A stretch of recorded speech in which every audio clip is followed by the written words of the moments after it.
Every time someone does something terrible, we hear the same words. They seem so normal. I never thought they could do that. They were such a nice person. Indeed, most people just don't know how evil they are. Daily, a stranger holds the door for you. A driver lets you merge into traffic. A friend checks if you're okay. Yet these same people might cut you off in traffic when they're late, spread rumors when they're hurt, or lie to get ahead. What turns naturally kind humans into beings capable of cruelty? Watch a toddler share their cookie with a crying friend. See a child give their favorite toy to comfort another. Then watch those same children years later, competing for likes, putting others down to feel better, chasing status and money. Something happens to us as we grow up in society. In 1749, a 37-year-old failed musician walked through a park in Paris. In one hand, he held a newspaper. In his mind, a question that would shake the foundations of how we understand human evil. What if society itself was corrupting naturally good people? That man was Jean-Jacques Rousseau, and his answer would challenge everything we thought we knew about human nature. Before his revelation that day in the park,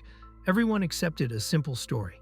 Humans were naturally selfish, greedy, and violent. Society existed to control these darker impulses. Laws, religion, and social rules kept our evil nature in check.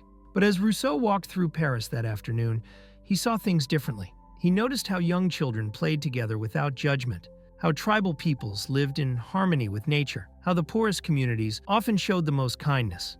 Then he looked at civilized society, the wealthy nobles who trampled over others to gain more power, the social circles where people destroyed reputations for fun, the endless competition that turned neighbors against each other. A radical thought hit him. What if we had it all backward? What if humans weren't born evil at all? What if the very things we created to make us better, our social systems, our hierarchies, our endless drive for progress, were actually turning us into something darker? This idea would grow into one of the most revolutionary theories about human nature ever written. A theory that explains why good people do terrible things, why we often can't recognize the evil in our own actions, and most importantly, what we can do about it. To understand how one man's walk through a Paris park drastically changed our understanding of humanity, we need to go back to that fateful summer day in 1749. Rousseau's awakening. Rousseau wasn't anybody special that morning. At 37, he'd failed at most things he'd tried. His music career went nowhere. His attempts at different jobs fell flat. He spent his days hanging around Paris coffee shops, talking philosophy with friends who actually made something of themselves. Then he saw it, a simple newspaper ad that would change everything. The Academy of Dijon wanted essays answering one question: has the progress of sciences and arts improved or corrupted human morals? Every other philosopher in Paris laughed at the question. Progress was good. Cities were growing. Art was flourishing. Science was advancing. Humans were clearly getting better, more civilized, more refined. But as Rousseau walked through the crowded streets that day, he saw something different. The wealthy stepped over beggars without a glance. Friends stabbed each other in the back for social status. Everyone wore masks, playing roles, competing endlessly. The heat got to him. He sat under a tree and dozed off. When he woke up, tears streamed down his face. In his half-dream state, he'd seen it all clearly. We weren't getting better at all. Each step forward in civilization pushed us further from our true nature. The essay he wrote came straight from his gut. No fancy language, no playing nice with popular opinions, just raw truth. Progress wasn't fixing humanity. It was breaking something that was never broken to begin with. His words stunned Paris. He won the contest, but that didn't matter. What mattered was that for the first time, someone dared to question whether becoming more civilized actually meant becoming better people. Philosophers across Paris ripped his essay apart. How dare anyone question progress? Yet something in Rousseau's words rang true. People started asking questions they'd never considered before. The natural state.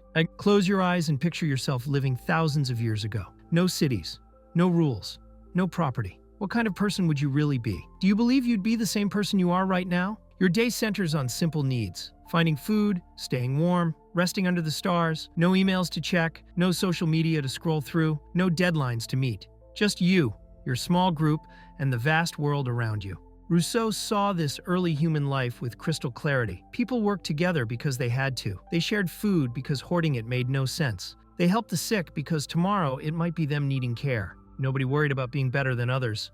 How could they? No fancy clothes to show off. No job titles to chase. No likes or followers to count. When someone felt sad, they cried. When they felt happy, they danced. Pure emotions, untamed by social rules. Modern thinkers called Rousseau naive. They pointed to violence and primitive tribes. But he noticed something they missed: Early humans fought for survival, not status. They competed for food, not followers. Their conflicts ended as quickly as they started, unlike the endless social wars we wage today. Living close to nature kept humans honest. Life stayed simple, so hearts stayed pure. No masks to wear, no roles to play, no need to prove yourself better than the person next to you. The strong protected the weak because everyone mattered. The wise taught the young because knowledge meant survival. Every person had value just by being part of the group. Little did those first humans know how their world would change, and how that change would twist the very nature of who we are. No one planned it. The changes crept in slowly, like shadows lengthening at sunset. First came fences. Someone claimed a piece of land as their own. Others followed. Suddenly, the earth itself had owners.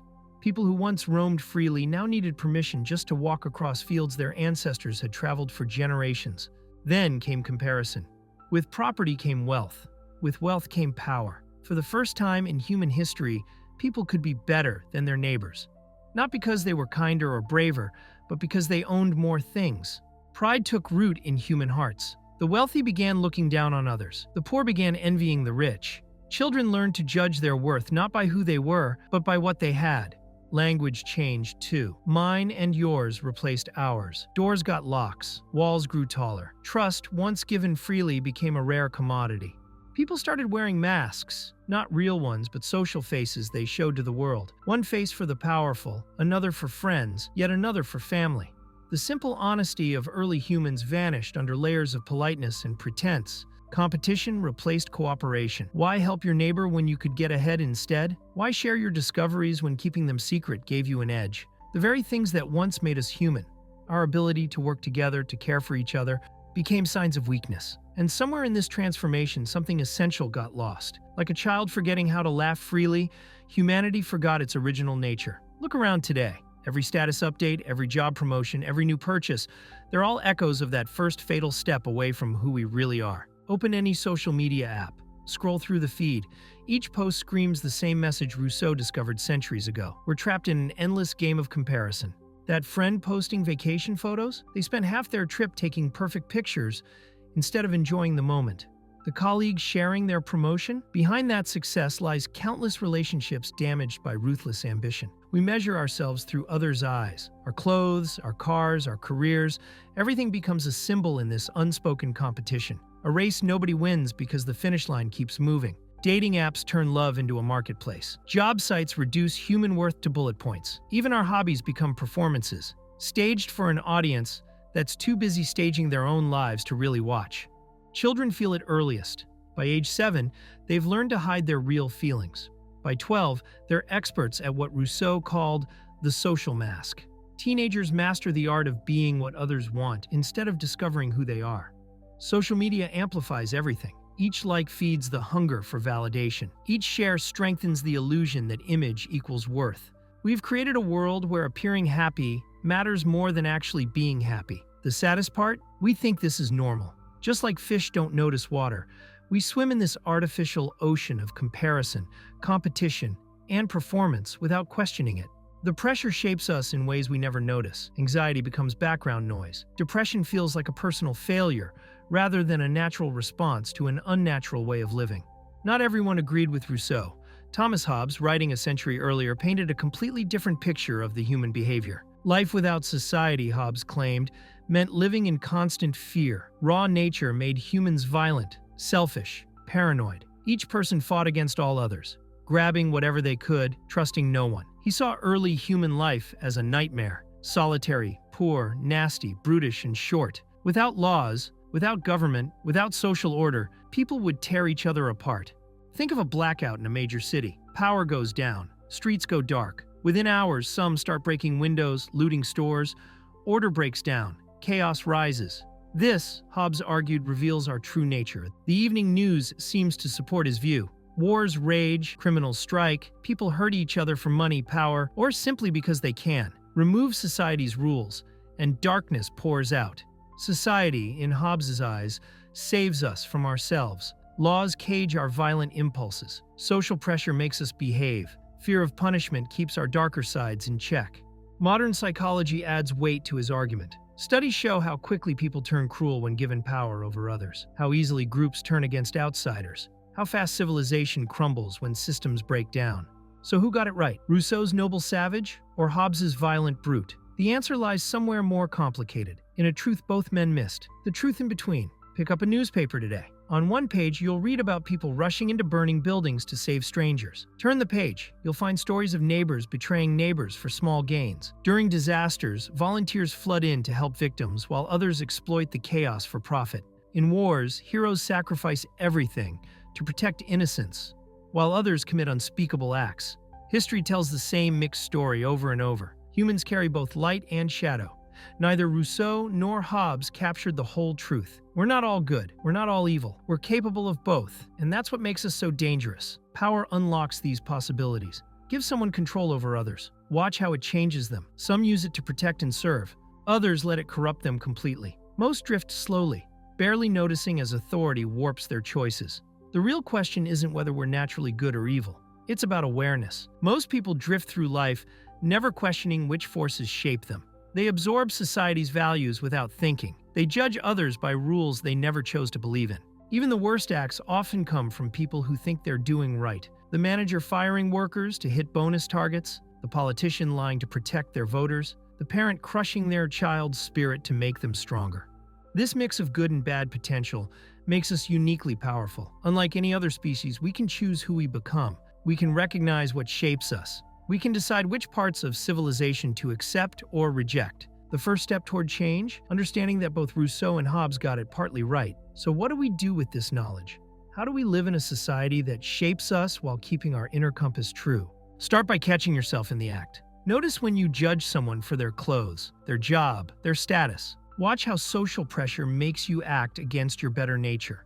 Pay attention to moments when you feel forced to wear a mask. Look for signs of artificial competition in your life. That urge to check how many likes your post got. The need to buy something just because others have it. The tendency to view friends as rivals. The game of comparison never ends. Someone will always have more money, more success, more followers. Real freedom comes from stepping off this treadmill entirely. From remembering what humans were before society taught us to compete. Small changes make big differences. Spend time in nature where status means nothing. Build relationships based on genuine connection, not social advantage. Create spaces where people can drop their masks and be real. Parents face the biggest challenge. Their kids absorb society's messages from birth, yet they can teach them to question these messages. Show them their worth doesn't depend on grades, popularity, or possessions. Remember, society's influence isn't all bad. It gives us art, knowledge, cooperation on a massive scale. The trick lies in taking what serves life while leaving what destroys it. Most importantly, recognize this truth. Awareness creates choice. Once you see how society shapes behavior, you gain power to choose your response. You can decide which parts of civilization to embrace and which to resist. The path forward isn't about returning to some primitive state. It's about moving forward with open eyes. Look in the mirror again. That person staring back still helps strangers, shows kindness, tries to do good. Yet now you see something deeper. How society's invisible hands shape your choices, your judgments, your actions. Every day offers moments of choice. When someone gets that promotion you wanted. When social media tempts you to compare and compete. When fitting in means betraying your true nature. Rousseau never said we should tear down civilization. He simply wanted us to see it clearly, to understand how it molds us, to recognize when we're acting from genuine humanity versus societal pressure. Evil doesn't always wear an obvious face. It creeps in through small compromises, through judgments we think are normal, through competitions we never chose to enter. Yet knowing this gives us power. Power to pause before rushing to judgment. Power to question social pressures that corrupt our nature. Power to choose kindness when society rewards cruelty. Next time you find yourself acting against your better nature, remember, the first step toward changing isn't judging yourself. It's simply becoming aware. For in awareness lies the seeds of transformation. And so I'd love to hear your thoughts. Do you believe humans are naturally good, or does society actually protect us from our darker nature? When was the last time you caught yourself acting against your true values because of social pressure? What small changes could you make today to stay more true to your genuine self? Please share in the comments. If you found this exploration of human nature valuable, help me spread these ideas by hitting that thumbs up button. Consider subscribing to join more conversations about the deeper aspects of human psychology.